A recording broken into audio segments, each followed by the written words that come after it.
Hi, you guys. It's Nate. Hello, everybody. Hello. Good morning. I'm Mike. This is George right here. George. And Allie is with us behind the camera. Hello. She's doing the camera thing this time around. Hello. And welcome. This is the first installment of our new video series on the Book of Identity. We're going to talk about that later on in the video. But what we're going to do at the beginning of these things is go to some locations that are important in how they formed, well, me and my family. And so hopefully you'll learn a little bit about how to think about identity in our past and things like that. So right now, we are in the parking lot of what used to be the Performing Arts Center here in Fontana. Yeah. Show them the building, Ellie. L building. It's been torn down and rebuilt to something else now. So what do you know about the story, like, basically? You've heard us kind of talk about this. All I know about the story is that, like, this is where you and your dad got saved, right? Yeah. Also that this was like kind of like a joint venture between several different churches. I know Mountain View was involved in it, Yeah. and so was your church. Carpenter's House Church, yeah. Carpenter's House, yeah. And I think if I remember correctly, I wasn't around, we weren't around for this, but previous There was to a play, that, right? there was a play, yeah. Yeah. But this is also like one of the first locations of the Carpenter's House. They started renting out this building when they first started the church. Yeah. So it has a lot to do with the history of the Carpenter's House Church, Right. but also how our churches used to unify and do things, Mountain View and multiple churches, but also the Carpenter's Right. House. And then you were saying there was a play, Yes. and you remember the name of the play, Dad? It's Heaven's Gates and Hell's Flames. Yeah. Put on by Put it in tense a name. ministry called Reality Outreach. I forgot all about that. Yeah, you're right. It was. They were. So let me actually just start with Mike right here. Okay. Mike, for you, since you got saved there, what was one of the more impactful things about that production? Yeah. Okay, well, the most impactful thing was it pretty much opened my eyes to the fact because I was like pretty much lost in my sin in those days and just doing my own thing was, I won't go into too much detail, but I wasn't a real good person to be around. And it opened my eyes to the fact that I had two children that were looking up to me. And there was a scene in the play that kind of a similar situation. And yeah, that was probably the most impactful thing, is it opened my eyes to the fact that my sin wasn't just affecting me. You know, it was affecting everybody around me. Very true. Very true.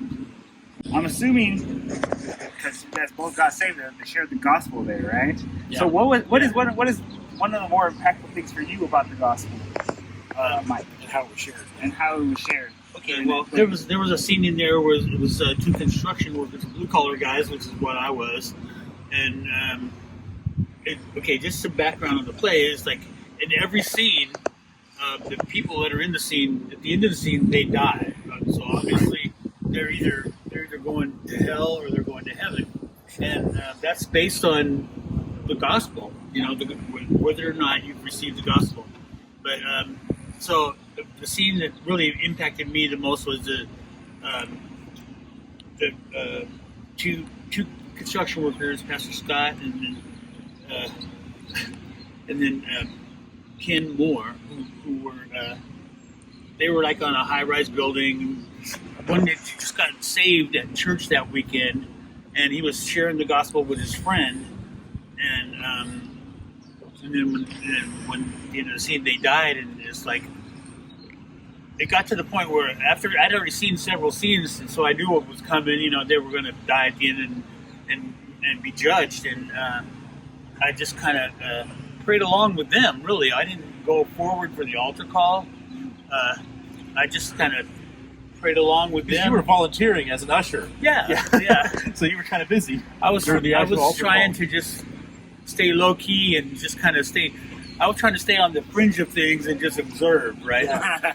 God had another plan. Yeah, Sure. So, you know, my observing turned into a life-changing event. Yeah.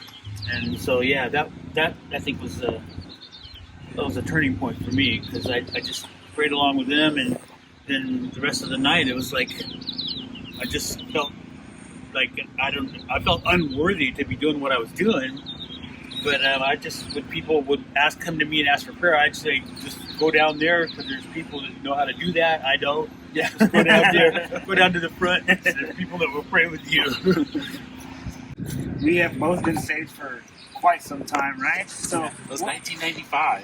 1995. That's Man, that was that night. I was 1 year old. I was one. A nice August evening in 1995. Yeah. So, how has that gospel affected your life ever since? Well, it's been a complete change. I mean, to be honest, there's been times where you stumble. Yeah. You and I have talked about before that, like, in a general sense, the trajectory of your life is completely different, and the driving force being about the Lord and others is completely different. I think those types of lifestyle, long obedience in one direction type things is a greater evidence of the transformation that Jesus has done in our life than how we stumble and fall on a daily basis. Right. For sure. That's really, you could observe it, especially in conversations like this about our identity and about like how it started and where we've been in the past, 27 years. Like, it's clear, the transformation. Whereas it might not be clear Tuesday morning to Tuesday afternoon. Yeah. But it's clear you observe it over a long period of time, Right. how God has changed us and brought us through. Yeah.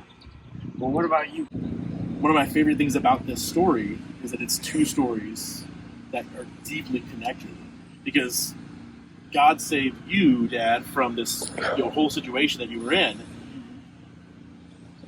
and that testimony has always encouraged me to believe the gospel is true and it works, because I lived with it and watched that transformation. And so for me, it's not a question of if, and seeing that transformation is the reason I preach the gospel. It's because I believe that it changes lives, and I've seen it do so. That's what motivates me to do what I do. There's a couple things that are important. When you think about who you are, what your identity is, going back to moments that define you or mark you could be really helpful when you're confused about who you are, but also understanding that our identity is not wrapped up in any experience we've had. Like, no experience, positive or negative. Our identity finds its foundation in who God is. And so for us that night, what was revealed to us was God. His love, His goodness, His power, those types of things. And it's His character that changed us. And so that's where our identity starts from. And that's what you and I are going to talk about in the office later on, is what is the character of God, and how does that really impact who we are as believers. And then we go back and find that when we're confused and learning about who we are. We don't find it in our talents or our dreams or our skill sets or even our mistakes or things that have happened to us. We find it in who God is. Hey, welcome back. We are in my office, and we are going to talk through some of the attributes of God. And if you're studying with the identity book, there's several of them that are already in there. There's questions, and they're really good. But I wanted to talk about different ones, just because there's a lot of these things. And I thought we would talk about some different ones. He's an infinite God. He is an infinite God, and So his descriptions are many. So, and I wanted to maybe highlight some that maybe you haven't heard before. Maybe you have. Here's the first set. Omnipotence. Omnipotence. I think I did this wrong. Yeah, that's supposed to say something else. I just realized. Well, it's up behind me here. Omnipresent is what I was trying to type in. I put omnipotence twice. That's good. So omnipotence, omnipresence, and omniscience. Talk them through what that is, George. Omnipotence is all powerful, right? Yes. Yeah. God is all powerful, not lacking in any power whatsoever. Omniscience is that God is all knowing. Yeah. So God knows everything. Right there. Yeah, there it is. We got it. Fixing it on the fly. Yeah. Yeah, God is all knowing. Yeah. Obviously, we can see that in just the way that the world works. And the last one is, what was the other one? Omnipresence. Omnipresent. God is everywhere. Yeah. that he's all present everywhere. So this is really part of God's like actual bigness, that he's just large enough to be all powerful, large enough to be omnipresent everywhere at once, large enough to know everything.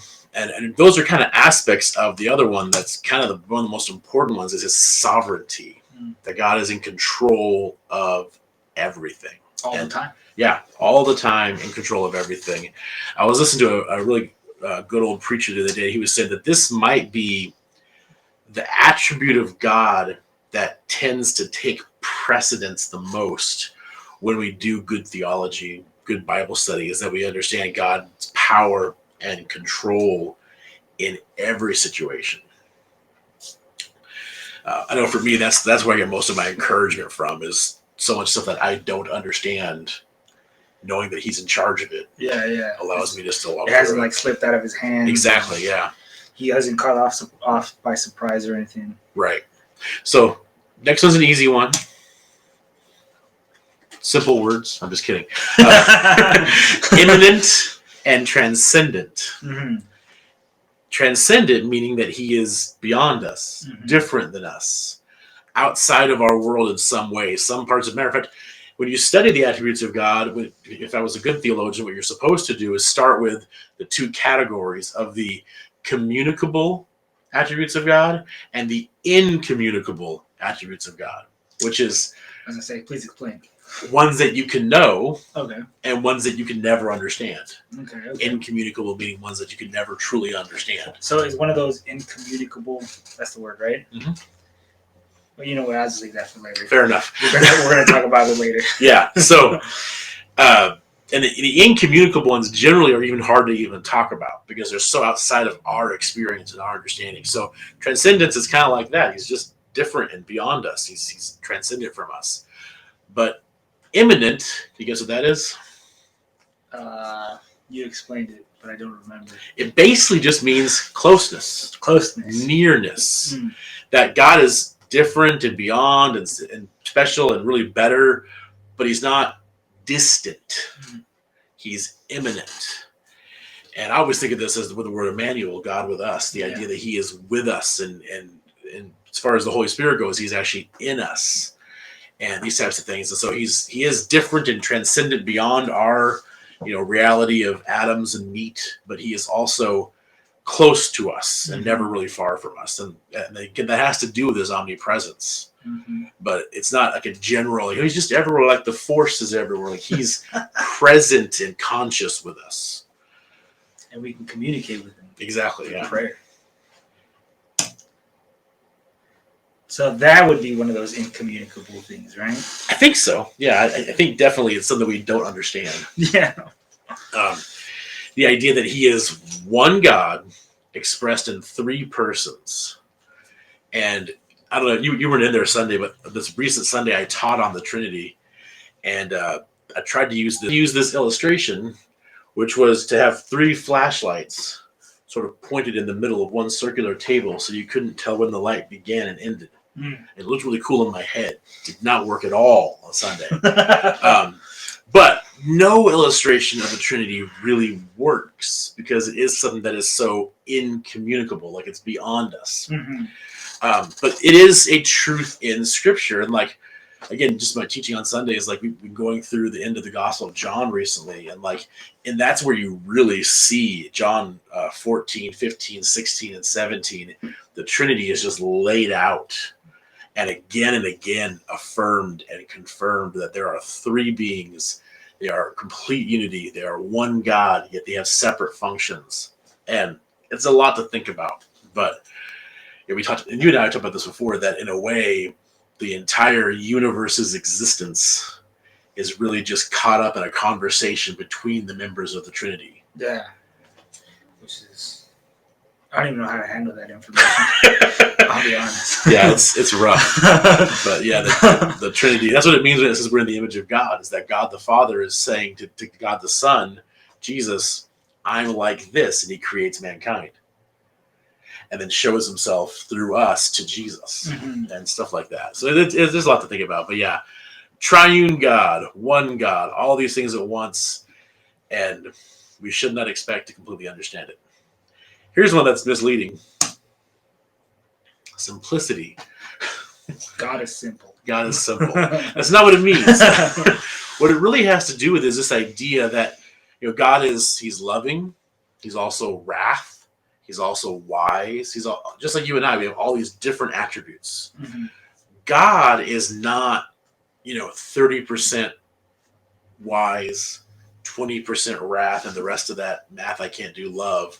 Like he's not, you can't divide him up. Anything that God is, He's 100%. He's 100% of. He is total love. Mm-hmm. He is total wrath. He is total forgiveness. He is total everything that he does. He does it in its totality. And that's the simplicity is in reference to the idea of the simple description of the character of God. That everything that he is always in effect and is always 100%, and also is never in conflict. He never fights with himself. He's never reluctant to do his will. He's never like, I should do this, but I really don't want to do this. He's never in that place. He is fully simplistic Mm-hmm. and is pure Mm-hmm. in his intentions and his activities and his function, everything. So that's an important one because people often try to balance out. Yeah, well, that means that whenever he makes an action, that it's all of those things are true of his actions. Right? Exactly. Yeah. Yeah.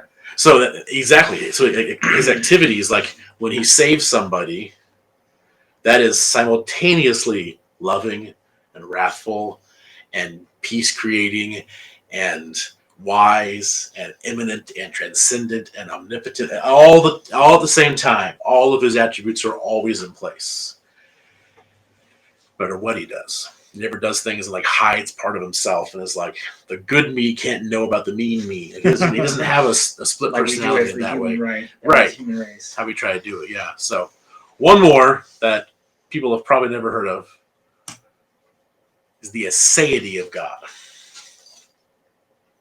What's that mean? I don't remember. Oh, we talked about it once briefly. We did. Acaity refers to, I probably would have called it his independence. Oh, yeah. He's not dependent on anyone or anything. Mm-hmm. But that doesn't fully paint the picture because it's not just that he's not dependent, it's that he is self-sufficient and never lonely. Mm-hmm. Like he's satisfied. He's actually in community with the Trinity all of the time. So he's never lonely. He's never deficient in any way. He has no need for us. And this is important because without this idea, this attribute, we are tempted to think that God created us because he was lonely and needed friends. And needed relationship and needed worshipers and had some need that we provide for him. Mm-hmm. But that's just pride. God doesn't need us at all. There's nothing to do with that. We don't bring anything to the table. We bring nothing to the table. It's a full table and only he's there. And at the same time, like he doesn't need to eat or sleep or rest or think and wonder and ponder and all. He doesn't need to do anything. He simply is. And everything he does is with his full power. And so he's always independent, self-sufficient. That's his aseity. And it's a really important concept that we don't really talk about a whole lot anymore. But so here's I've ever even heard that word before. Yeah. These are some of the attributes of God. Again, there's a whole bunch more. I've got books on my shelf that go through these things, and you can Google it. There's lots of other books that talk about it. Also, one way to study God's attributes is just to go through Scripture and see every different name in the Old Testament that's used for God, because all of those define a different attribute. So there's lots of different ways to do this, but it's important that we think about this because our identity only makes sense when we see ourselves in the light of who God is. Otherwise, we become the center of the universe, and that just leads to problems. Yeah. So very egocentric. Yeah, exactly. Hope you're doing well. We'll see you soon. God bless. Bye, church.